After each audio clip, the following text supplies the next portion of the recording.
How does living in space sound? Sounds pretty outlandish, I know, but it's more likely to happen than you think.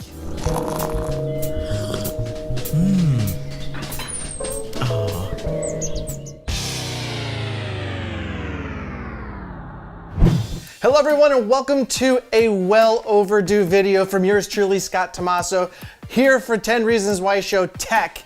And I'm just excited to be back. And as you can see, I'm in my new digs for my other show, The Layman Video Gamer. So I have changed venues and I've added a show, but please come on by and check out my other show as well. I would absolutely love it if you subscribed and supported that channel. Now, before I begin, I want to thank everybody who has subscribed, followed, commented, anything to do with our channel, because we have crossed the 10,000 subscriber milestone and we're still going strong. We're actually on our way, well on our way to 11,000. So I want to thank you right off the bat for that. So this show is specifically for you guys because we love you so much. So let me throw this out to you. How does living in space sound? Sounds pretty outlandish, I know, but it's more likely to happen than you think. Because on November 12th of 2017, the world's first space nation lifted off. And we have ignition. So some fundamental questions need to be answered here, I understand that. So first and foremost, what is Asgardia? Asgardia was founded by scientist Igor, or Igor, however you want to pronounce it, Asher, sorry if I'm pronouncing that incorrectly, as the world's first independent nation in outer space. So what's the goal of this Asgardia, you may ask? Well, their first and foremost sole purpose is for the peaceful use of space and to provide a demilitarized and free scientific base of knowledge in space that will provide free access to all. Yes. Free. And the last mission is to protect Earth from outer space, whatever. It's aliens. Now, the more than 131,000 people who have signed up to be a citizen of Asgard are still on this planet, so they haven't left yet. But on November 12th, that date that I gave you earlier, they paired up with NASA to launch data that was collected of all the citizens of Asgard and put it into orbit. That was a promise that Igor, or Igor, had promised his citizens that he would do to show that he was serious about this. He's serious. And if you can get NASA to back you, well, I'd say the odds are a little bit in your favor. And the data that was sent up there will eventually crash in about 5 to 12 months back into Earth, but it is a symbolic gesture that I think would be pretty cool to put on your mission statement, am I right?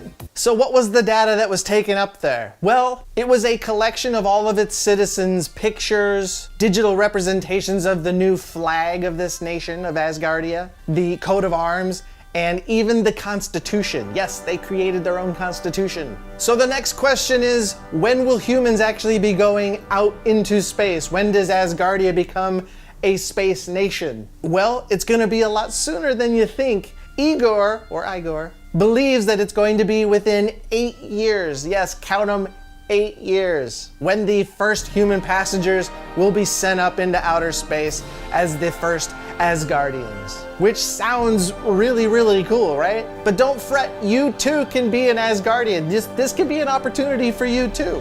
Because anyone, and I mean anyone, can go. And here's how you qualify. First and foremost, you gotta be over 18 years old. You may not be able to drink, but damn it, you can go into space. 2, you must have an email address, maybe the hardest one of this entire thing. And 3, you must live in a country that allows for multiple citizenships. Because Asgardia plans on applying to be its own nation to the United Nations by 2018. So you have to live in a country that allows for multiple citizenships. And for all you Americans out there that are thinking about doing this, don't worry, even though the US does not actually recognize multiple citizenships, it does recognize the existence of it and tolerates the maintenance of dual citizenships by US citizens. Which brings me to, how do you apply? It's quite simple actually, just go to asgardia.space and you can find the form to fill out and apply for citizenship.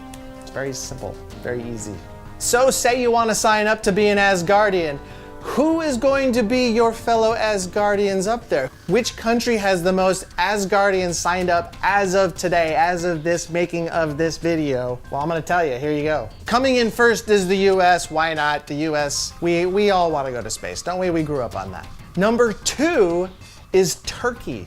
Turkey. You're gonna have a lot of Turks in space as Asgardians. And number 3 is China. Why not? Then you got Indonesia, India, and Italy, and Mexico. They're all in the top 10. So just to let you know who you'll be citizens with when you go up into space and start living with these people, at least you know what you're getting into, or they know what they're getting into. So where are they going? What's gonna be up in space when they get there? What does it look like? Well, you can go Google all you want for this. There's tons of really cool pictures that people have put out. There's some fantastical habitats out there. But in reality, the goal is to have habitable platforms in low orbit over Earth. The first of which would be located about 100 to 200 miles above Earth, which, to give you some context, is about the same orbit that the International Space Station has. So why are they doing it? Well, according to the founder, it's so that everybody has an equal footing, an equal chance, and equal opportunities, really, to live their lives to their fullest. So for anybody that has a mind, who can do something, this is the place for you. He wants you there. And in case you're wondering, the new system will be democratic. It'll be just like what we have here in the United States. So that's the reason, but where did it come up? Where does this idea come from? This is all part of the founder's dream that he's literally had his entire life, since he was a small scientist. And considering he's become a very well-respected rocket scientist in his 53 years here on Earth, who are we to doubt his capabilities of actually seeing this through? And as of right now, he's actually paying for the entire project himself. So what do you think? Are you signing up to be an Asgardian? Let me know why you would go and why you wouldn't go in the comments below. And if you haven't already, please hit the subscribe button so you're the first to know of every new episode that comes out. Trust me, you're not gonna wanna miss these. I'm telling you. And while you're at it, please check out my new show, The Layman Video Gamer, on YouTube. Just do a keyword search for Layman Video Gamer, it'll pop up. And please subscribe and support that channel as well. We would love to have you. It's all kinds of cool childhood memory video game type stuff. You're gonna love it. And that's it. I'm Scott Tommaso. Thank you once again for stopping by. And as always, go tech yourself before you wreck yourself. See ya.